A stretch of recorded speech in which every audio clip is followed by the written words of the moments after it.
before. I already have some questions coming up. I want Mhm. to make sure you guys all comfortable and happy. Mhm. I'm Kenny? very comfortable and happy. You know, Yes. Mark, I thought you were in LA the last time you did our show. That whole time, I just thought you were I was. LA produced. Oh, you were? I was in Montecito, which is very close to LA. Okay, but now you're in New York. Now I'm in NYC. Yes. Now That's- I'm gonna go off script for a moment because I just realized something. We should be talking about the event that just happened in New Mexico, just for a little bit, Yep. just start off with, because that's Yeah. a big issue. Well, I'd like to Horrible. get Mark's, and I'd like to get Mark's thoughts. Horrible. Mark's done movies that mostly have all had guns and weapons and shooting and all that stuff. And if anybody should know about protocols regarding what happened with the Alec Baldwin movie, I'd be curious to hear your thoughts on it, Mark.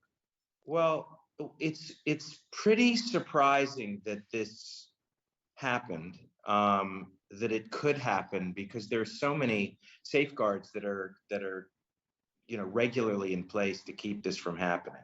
So the armorer, opens up the gun, makes sure that there's nothing in the chamber, make sure there's nothing in the barrel of the gun, multiple checks on that.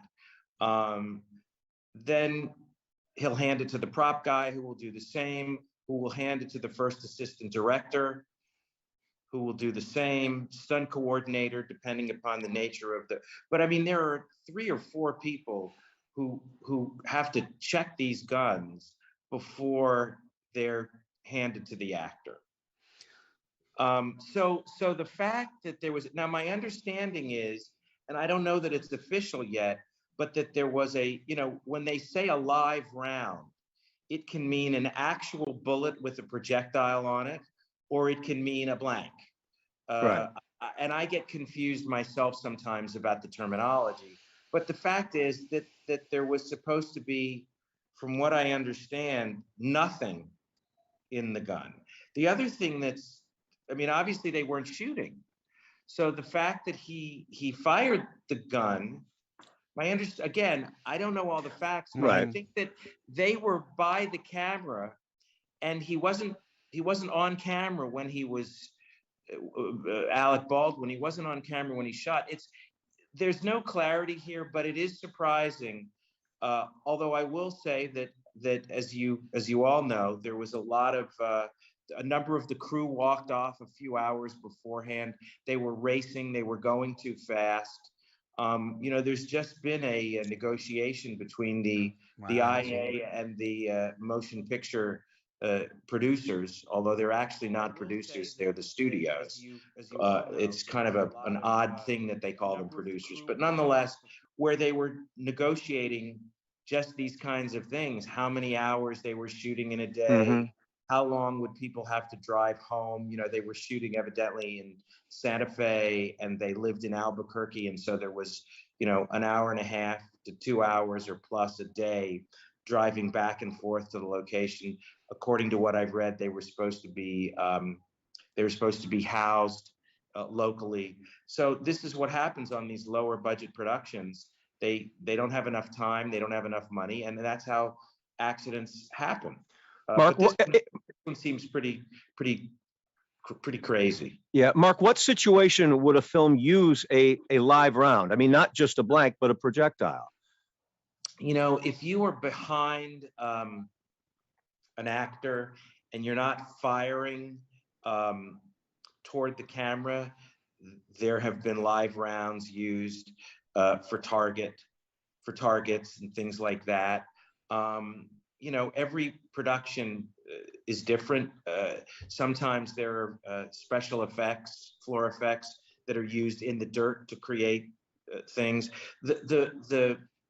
Again, it's a budgetary issue sometimes, and I'm not sure what the law or the rules are about when you can use live ammunition or actual bullets.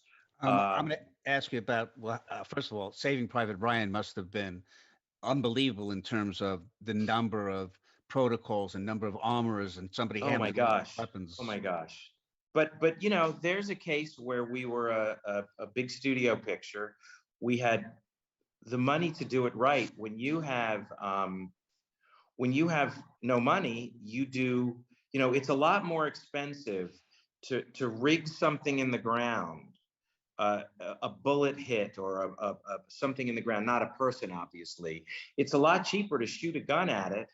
Yeah, sure. Than it is to set up a whole series of Squibs small and bullet hits to show that on camera. What But about it's, CGI?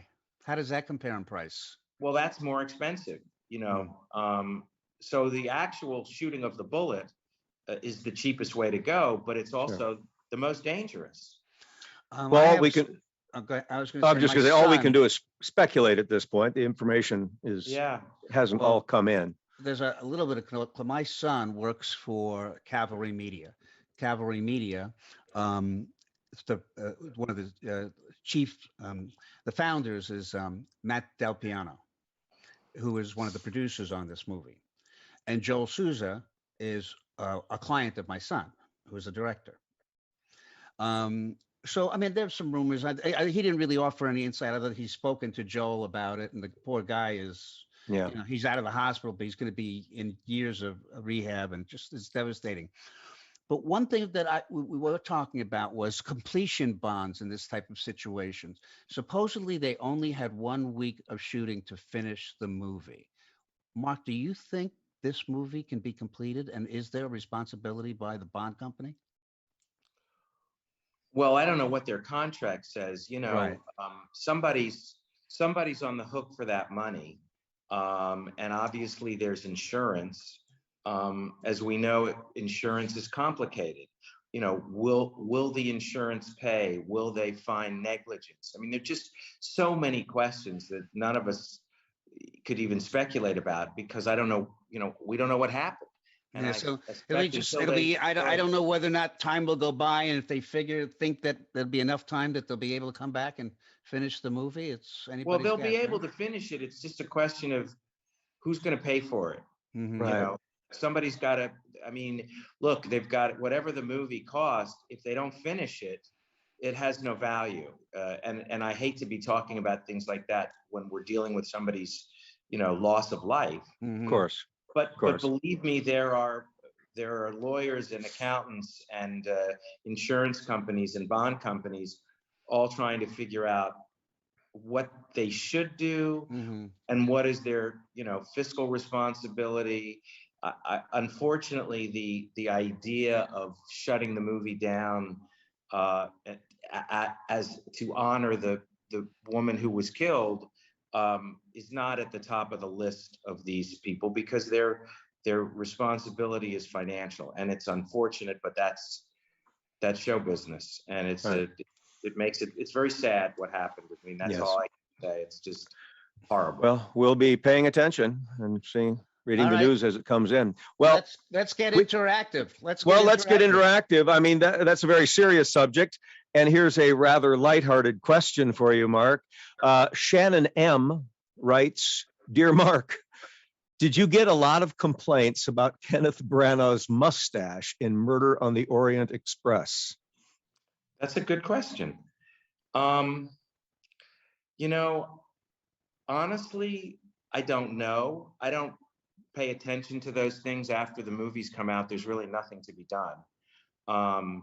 But it was certainly a conversation. Mhm. The mustache was a character in the film. Didn't have its own dressing room, Unintentionally. but it was a character in the movie. And some people really loved it. Obviously, Ken did. He not only was he the star, but he was the director. And some people were concerned that it made too much of a statement and that it was too big.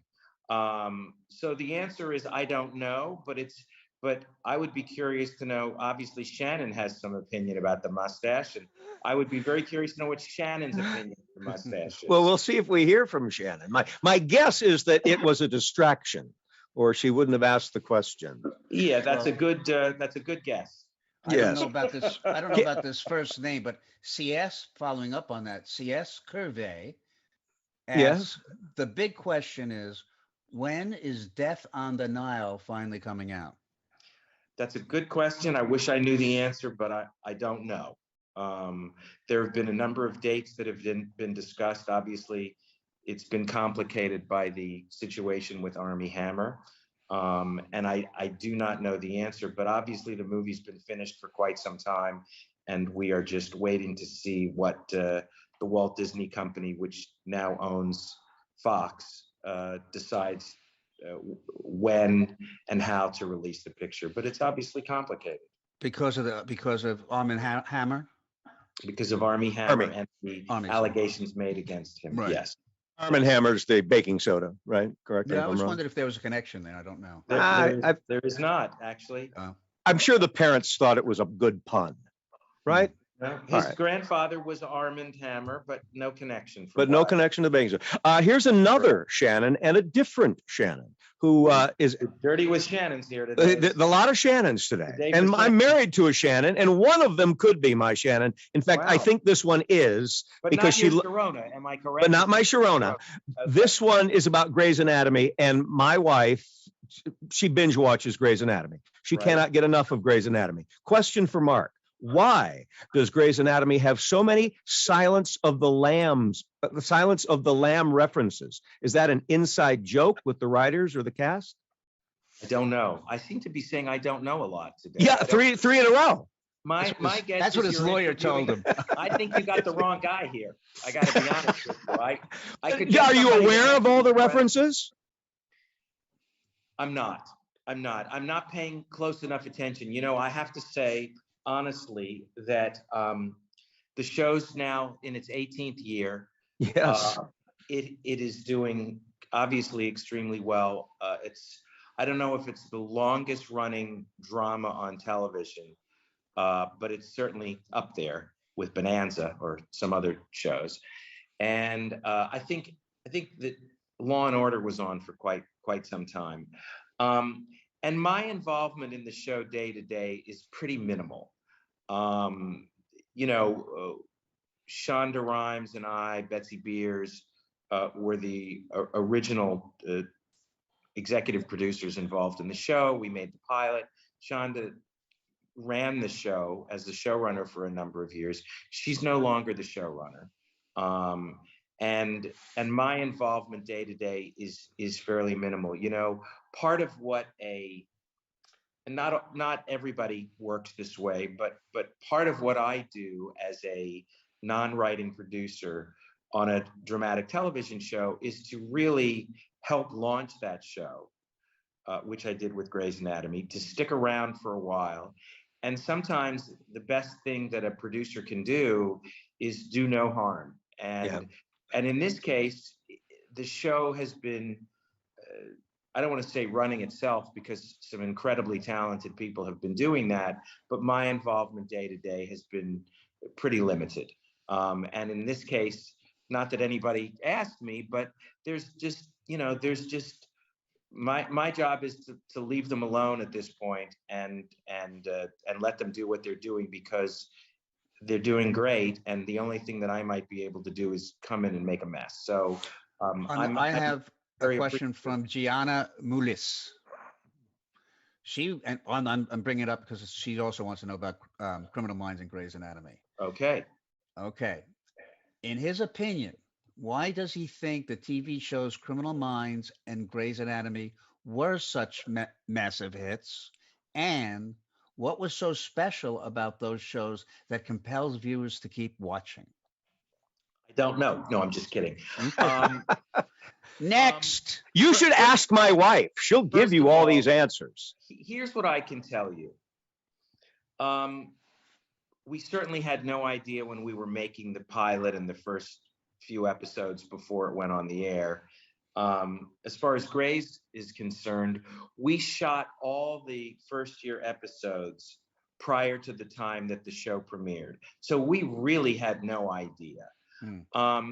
You know, with Grey's, Shonda Rhimes is an incredible writer, an incredible storyteller, and she seems to have created characters that people fell in love with and wanted to hang with every week.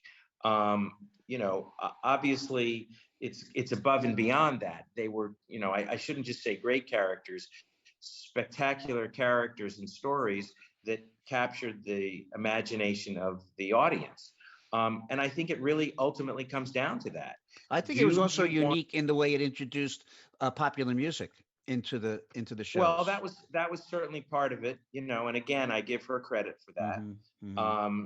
The way the show was made, she had a vision. Mhm. And even though she had never produced a movie before or produced television before, she knew what she wanted.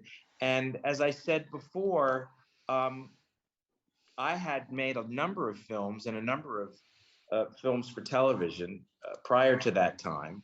And I could see right away that her vision for the show was clear, and that my job was to help her find her vision as opposed to imposing my own. And I was hopefully smart enough or lucky enough or whatever to stay out of the way and let her do her job, because that's what made the show so special, is her singular way of seeing the world, writing the characters, writing the show, and making it. And Now, as, another show that you was Criminal Minds. yes, I and I how Go ahead. and I would say that again, you go back to the voice of the creator, um, Jeff Davis, was that his name? Jeff Davis. Yes, Yes. you know, I had no particular um, fondness for serial criminals. It wasn't a fascination of mine. Hmm. I hadn't read a lot of books about them. I mean, I was curious like everybody, but not in a big way.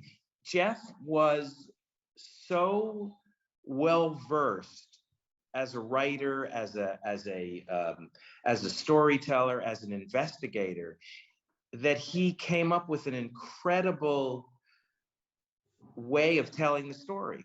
There have been lots of shows about serial criminals before. We've seen them, we've seen movies, but it was the format, it was the way the story was told. Richard Shepard, who directed the pilot, did a terrific job, as did Peter Horton on Grey's Anatomy. And it was, people are fascinated by that subject matter, and we cast actors who the audience wanted to be with. And we told a different, interesting story every week, some more interesting than others. And it also had a 15, 16-year run, which is incredible. I have been incredibly fortunate in my career to have these two crazy long running shows. Well, and you just answered your own question about why they last so long. They are characters that people grow with, that they want to see. My wife That's right. always says she loves the fact that she's watched these characters get older. And And grow she up. really appreciates it and grow up. A question came in here. Is there a medical procedure on Grey's Anatomy, obviously, that you would not do on the show because maybe it's too gory? That's from David K. David Kay. David K. Hello, David. Um, I'm sure there are lots of them. I'm not a doctor, nor do I speak regularly to the medical consultants on the show. Um, but I'm sure that there have been over the years things. Look, the fact of the matter is, we have the opportunity to put the camera where we want to and tell the story the way we want to.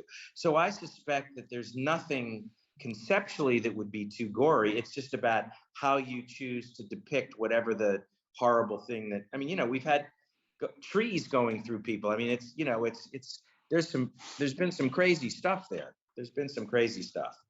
Mark Hendrickson Mark, asked, good man. asks, Hello, Mark. is you are credited as producer or produced by on these films, but there's typically multiple producers. What is the difference? Is everybody doing, basically his question is, what is the specific rule of all these individual producers? I never Got a met lot of him. names go by. There are a lot of names. You know what? It depends.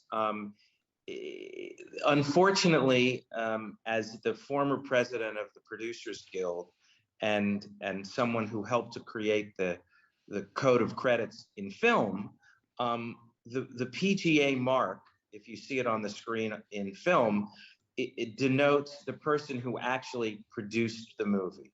And producing the movie includes, among other things, from beginning to end, someone who hired the original writer, who came up with the idea, who bought the book, took the idea from its inception all the way through to the marketing and release of the movie and everything in between, working with the director, working in post-production, working in marketing, being on the set. And you don't have to do all of those jobs in order to be credited as a bona fide producer, but you have to do enough of them that your contribution is meaningful to the making of the movie. In television, it's a little more complicated because many credits in television, executive producer credits, co-executive producer credits, go to writers. And there's always been a question about, how do you credit a writer as far as their responsibility for the television show. There are a lot of writers who get producer credits on a television show who don't have anything to do with the producing of the show. Some of that is due to, over a period of time. Oh, we don't have any more money to pay you, but we'll give you a higher level producer credit. There are a lot of showrunners who believe, and I understand it, that making a television show, unlike a movie, requires a village. And therefore, that village, even if one person isn't in the editing room or on the set or doing what would have been, traditional producerial duties like on a film, they are part of the producing team. And so television is much more complicated, but generally produced by is the highest level producer credit you can get on a movie, and executive producer is the same highest level on a television show.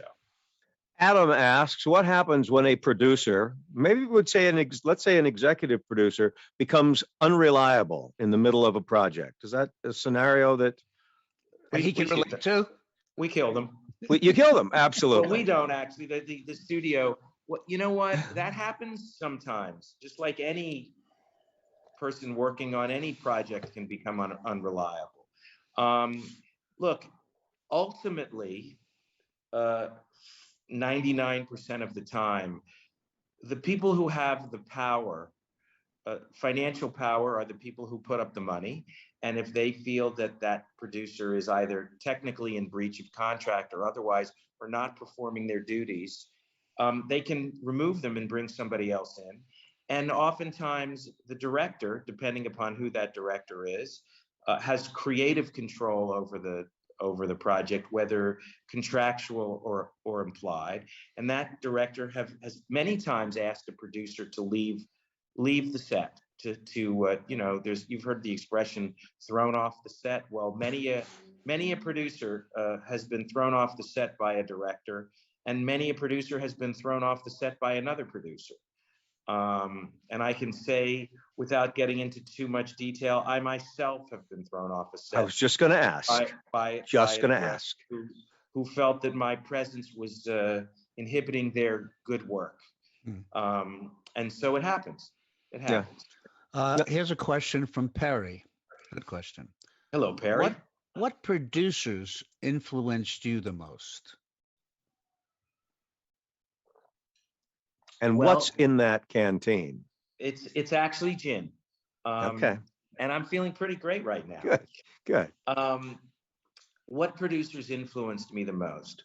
It's funny because the producer that probably most influenced me was actually, though he was a producer, I think only once in his career did he ever take a producer credit, and that's Irving Thalberg. Irving Thalberg was the great studio executive who ran MGM along with Louis B. Mayer, died, I think he was 39 years old, 37 or 39, but I believe he also died the same age as George Gershwin did, and around the same time. And what Thalberg believed was, and this was when MGM was churning out, a picture a week or pretty close to it. He believed that it was the responsibility of the producers, and I will use that term in a broader sense, studio, to not only release movies that were obvious crowd pleasers, but that the audience deserved to see things, and the studio had a responsibility to make movies that weren't necessarily for everybody, but had something to add to the culture of the world that we live in. And that always was something that I admired. There's an Irving Thalberg Award at the Academy Awards, which is given to the producer who is, most contributed. I can't remember exactly what the words are, but it's a producer who has contributed to the art of filmmaking as a producer. There were certainly those producers like Zanuck, who was also a studio head, David Selznick. And as far as producers who I admire, the name that comes to mind for me is a guy named Frank Marshall. And Oh yeah, sure. and Frank, I met. He was a young producer. I think it may have been one of the first movies that he was the line producer of, on The Warriors. And I worked on that film as a production assistant. I remember. And yeah, it was right out of film school. And Frank was very kind to me. And over the years, we have stayed friends. And the great thing about Frank is he knows everything about how to make a movie from soup to nuts. He's great with material. He picks great material. He serves the movie. He serves the director. He serves the studio with an elegance that very few producers of that magnitude have done. And he has, worked with some of the greatest directors of all time. Obviously, he founded Amblin with his wife, Kathy Kennedy, who's also an incredible producer, and Steven Spielberg. There are lots and lots of producers whose work I admire, but at the moment that name, jumped into my head because I'm so fond of him, not just based on the work that he's done, but based on the kind of human being that he is. This question just came through. Different subject. Is it true that you're making a Sesame Street movie? I am involved in the making of the Sesame Street movie. I'm one of a number of producers on that. And the primary producer on that movie, the person who's leading the charge, is a producer and director by the name of Sean Levy, whose work I'm sure you know. Of course. Interestingly enough, we were at that time on this movie, my partner Guyman Cassidy and I were going after the rights. We found out that Sean was going after the rights. We're all friends, we all know each other, and we decided we would work together. But the real, heavy lifting has been Sean. So I am associated with the film as a producer. I'll probably take an executive producer credit because I'm not doing the lion's share of the work. And it's really Sean that's done the work on the movie. But yes, the movie we're supposed to make in 2023. Have they ever done a Sesame Street movie? I know they've done Muppets. Yeah. They've done the Follow Muppets. That Bird, I think. Okay. My old friend Ken Pappas directed that movie. There've been I went to college. I went to college with Ken. Are you going to do a dark version of Sesame Street? Like no, we will they not. did with Batman. You're not going to do like a dark. Well, I have a serious question for you, Mark. What about the Sesame Street project attracted you? That doesn't jump to me. But what is this behind the scenes? Is this the story of Sesame Street? I can't tell you what the story's about because I don't want to spoil it. But all right, but what about this project made you say, "Hey, this has legs"? These big bird legs. From a I have a young child. I have older kids. I have a younger child who's 8. And it's been years and years since we first started trying to put this thing together. And that was at the time that my young daughter, Julia, was watching Sesame Street. And I can't remember the year that Sesame Street started, but those characters are wonderful and the songs are incredible. And, I can sing them all. And so I think the idea of bringing that to the big screen, and again, we started this project when people would go to the movies. Yeah, right. You know, we're living in a different world now, and where this thing ends up, it's at Warner Brothers, and what screen it ends up on, I don't know. But the Well, world has changed enormously since we started this. which leads us to Tom G's question. Good Do one. you think that network TV can survive competition with streaming services?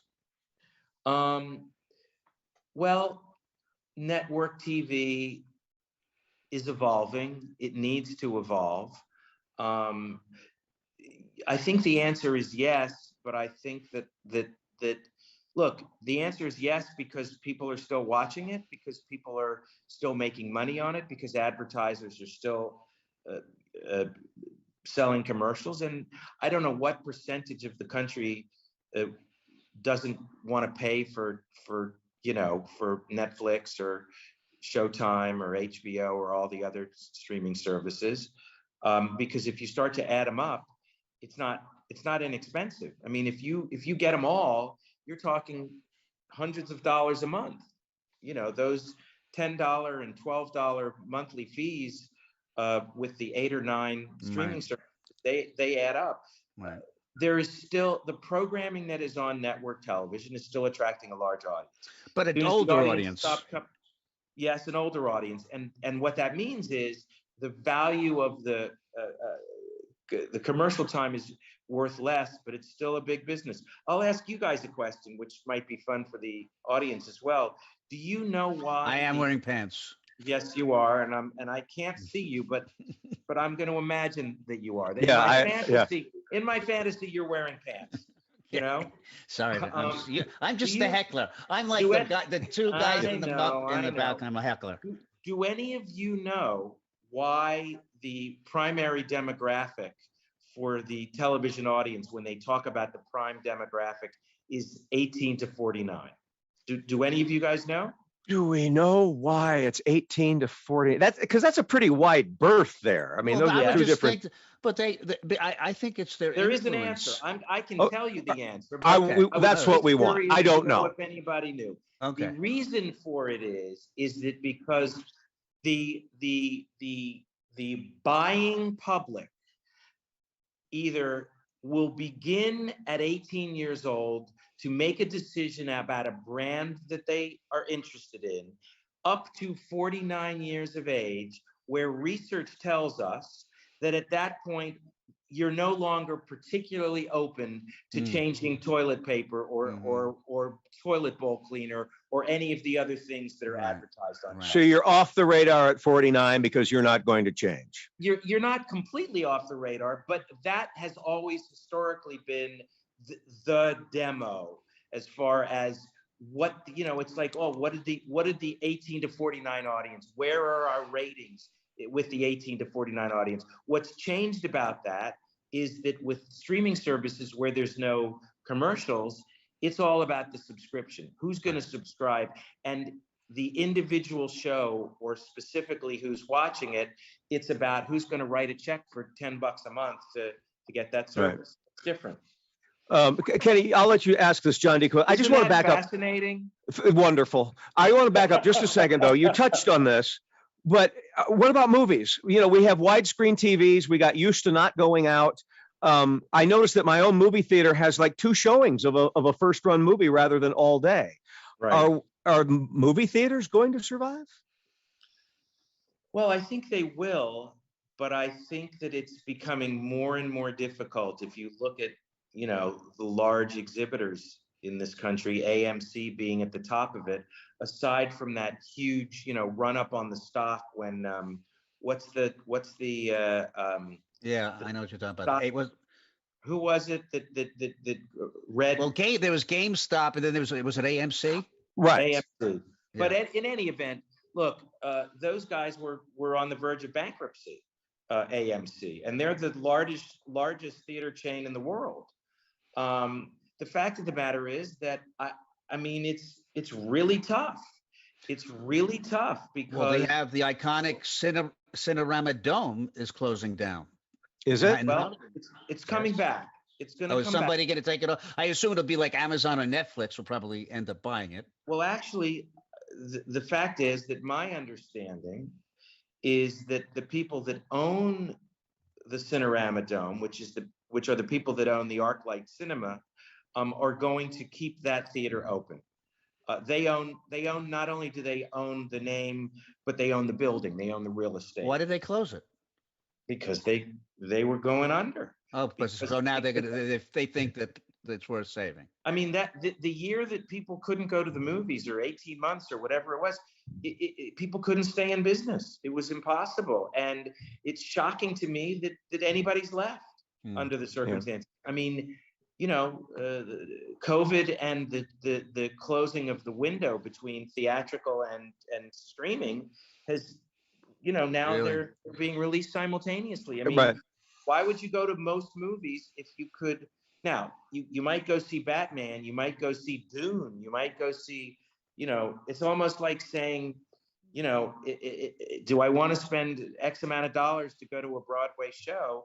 Well, not if it's a 3-character drama, but I'll go and see, you know, 40 dancing girls in 42nd Street, and it's a spectacular kind of thing these days. John D asks, with regard to Death on the Nile, how was the experience being involved in that film and its previous film, Murder on the Orient Express? And are you looking forward to more Poirot films with Branagh? Well, I hope there will be more. You know, I think the real question is going to be His mustache. Well, that's always at the top of the list. But no, you know, the fact is that this movie was finished years ago, and it hasn't been released for the reasons that we discussed. And so I don't know whether the studio is going to be interested in making any more. The Murder on the Orient Express was extremely successful. It did 400+ million, I believe, theatrically. And of course, that creates real value on the streaming side. Now the question is, will Death on the Nile be released? And will it be released only on a Disney platform because that's who owns the movie? And, you know, and will they want to put it on the platform? And will that be bad for the overall association with Disney to release that movie? So I just don't know. I think we were all hoping that if this one were successful, that there would be more, and there were plans to do more. But at the moment, I don't know the answer. All right. I'm going to ask a question that I'm curious about. It hasn't come up yet. We have other questions, but if somebody asked you and they wanted to be a filmmaker, what movies do you suggest they watch? Well, gosh, I mean, listen, I'm going to not answer that question specifically because it's my prerogative to do so. And I'm going to tell you the movies that specifically were seminal. There's that word again. For me. Well, that's what I meant. Yes. Is that what you meant? That may not Sure. be the question. Sure, But I'm that gonna works. tell you. Right. I watched the first movie that I remember being sort of knocked out by was It's a Wonderful Life. I watched it as a young kid, and I was incredibly moved by that, and still am every time I watch it. And that was not a hit when it came out, right? Am I Now, correct? Sweet Pea, I'm on live TV. Would you like to come and say hello? Yeah. It's time for dinner. Well, I have to finish the show, but when I'm finished with the show, I'll come and eat dinner. What are we Hey, having? this is live TV. No, Yeah, what is for dinner? We're having what? will she make an appearance? Casserole. What do you Have have? her make an Casserole. appearance. Come on, come and say hello. Come and say hello to the folks in television. Oh, This is my daughter Julia. hi, Julia. Turn around, say hello. You know, Julia, we actually had lunch together. We would go to Arts. She tried to Deli. forget, Kenny. She tried to No, forget. Remember that market? Our favorite restaurant is Arts Deli. I know. We would take you out to Arts Deli, and you would behave. And Mark would say, "I'm bringing Julia with her," and I would go, "Julia with us," and I'd go, "Oh no, he's bringing his kid." And then you would come and you would sit there, and she was so well behaved and quiet. I mean, Mark was crying constantly, but you were just so sweet. And I was like, "Wow, this kid's amazing." I have pictures of it actually. An amazing child. Julia, do you remember that lunch with Kenny? No, Do, she was a do- baby. do you remember it? No? No, see, forgot it. I'm sorry. Sorry that I ruined your memory, Kenny. And I'll be down. Would you close those doors, sweetie? Julia, come on now. I'm not rude at all. I'm just asking you to do something for your father. This is priceless. Close them both. Wait, hey, I got a Don't question. slam them, don't slam them. This question just came in. I don't know. Did we finish the answer to that last No, one? I'll whip through it to get there. Whip through it. So I got a question. It's Just a came through. Wonderful Life. The Godfather. When I was 16, I was completely. I still am. By that. French film by Jean Renoir, Rules of the Game. Then I would say probably Days of Heaven, because of the visual nature of it, and maybe Preston Sturges's movie Sullivan's Travels, one of my favorites, and Raging Bull.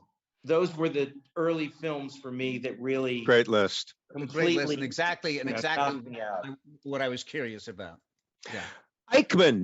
Eichmann 74 asks, do you have Eichmann? Now Did that's- you I gotta ever just stop. have? I gotta just say one thing. If I get Yes. Eichmann, how does he spell it? Ikeman. With a Ike, swastika. like, No, do I you wanted like to Ike? know if he was, I'm with if Ike. he was any relation to Adolf Eichmann, who No. was one of the. No, no, I just it didn't is know. not EICH. When I hear Eichmann, it just. This my is like mind I goes, like Ike, like Yeah, I know. Eisenhower I get Eichmann. it. I like Ike. Good man. Eichmann, which Yes. whom I assume is a man. Did you ever have a producing rival? And I think that's an interesting question. Is there a competitive relationship out there for you? You know, that's a really good question. I would say that sadly, and this is not something that I'm proud of, but like many neurotic Jewish producers like myself, okay, we compete with ourselves, but there is a time in your life where you're looking around, and I think we all have this no matter what job we do, and you go, oh, why am I not doing that? Or why is he doing that? Or why is this person ahead of me? Or gee, I haven't done enough yet. Or wow, this guy just had a giant hit. He made a fortune. And, you know, to quote Mel Brooks, where's Leo Bloom's share? From the producers, by the way. And so what I would say is that I've been very fortunate in my career. It took me a while to not feel competitive with everybody. And I'm, you know, at 65 years old, I'm a little more relaxed. I feel like I've accomplished quite a bit and feel comfortable and satisfied with my career. But was there somebody? Certainly at this point- Yeah, we're waiting for the name. Yeah, we're waiting. There's for no individual. There's no individual. I think it was Eichmann, Adolf Eichmann. Eichmann Pictures. What Yeah. there about was no- Weinstein? there- I'm going to there ask was- you about Weinstein, Harvey Okay. Weinstein. Would you You say may. that? Okay, what are you gonna ask? You can say I'm- whatever. You can ask me whatever you want. I'll tell you Okay. what I know. Well, did you ever work with him? I worked with him a few times, actually. I never actually made a movie for either Miramax or the Weinstein Company, but I did work with him 2 or 3 times on films that I had made and been involved in the financing of that he distributed. Both at when he was at Miramax and then when he started the Weinstein Company. And none of them were particularly successful. And my experience was fine. You know, there's nothing particularly interesting about my experiences with Harvey Weinstein as far as the, you know, work that I did with him. But were there even were there undercurrents or people talking about his reputation back then? Yes, I get you probably never had that personal experience, but I'm just wondering if those kind of things started to like bubble to the top. Listen, everybody knew that Harvey Weinstein was a sleazeball. And when I say sleazeball, let's put aside whatever your feelings about his business practices might be. He was a sleazeball when it came to, you know, hitting on women. I would say that most people, and I can say that I'm one of those people, knew that he was a sleazeball, but I think most people didn't have any idea what he had done and what he was capable of. We just thought he was a horny old bastard who was trying to get laid. and I don't think most people were aware of what went farther than that. I'm sure some people did, by the way. And, I don't know them, and I've never had a conversation with anybody who has, but my experience and my awareness of that, I never saw it personally, but I know that he was a sleazy guy. Do movies today? Oh, on move. Do movies today, when you're in production, there's a whole list of people that like have to, I guess, as I don't know, they're human resources, but they're watching people's behavior and making sure that, people are respected and there's no, bad Right, behavior and all that right, stuff going on. right. Is that like a role that is on like most movies nowadays, that you just have somebody who is There monitoring everybody's behavior? Well, you have people who are involved when there are sex scenes in a film, an intimacy coach, an intimacy counselor in the theater and on movies and in television.